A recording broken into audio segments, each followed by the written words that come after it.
Church, kung saan ginagamit ang mga sports tulad ng basketball at mga board games upang maengganyo ang mga estudyante na pumunta at mag-aral ng salita ng Diyos.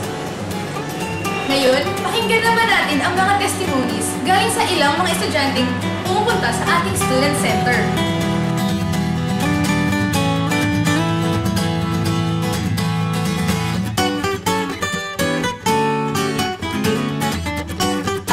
Student Center para makipaglaro ng basketball sa aking mga klase.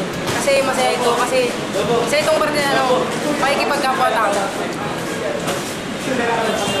Nagagawa namin tinuturuan kami mag-Bible study, tsaka yung tinuturo sa amin yung bawal magmura, basta iwasan yung mga masasamang gawain.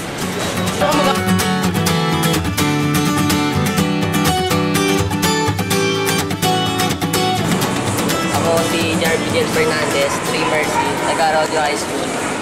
Pumupunta kami dito kasama ng mga kaklase upang mag-basketball at mag-Bible study.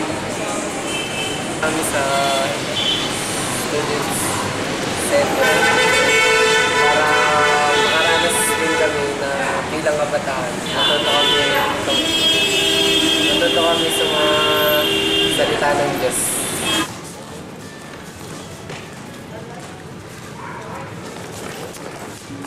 Ako si Steven Layo. Dati akong estudyante ng Arroyo. Nung high school pa ako, lagi ako napupunta dito sa Student Center kasi masaya rito eh. Ang maraming sa akin natulong yung Student Center na to. Nakapag-develop sa akin ng iba't ibang traits. Kasama na dyan yung pagiging close kay God. Malaking tulong sa akin. Yun hanggang ngayon college na ako. Nadadala ko pa rin yung mga bagay na yun.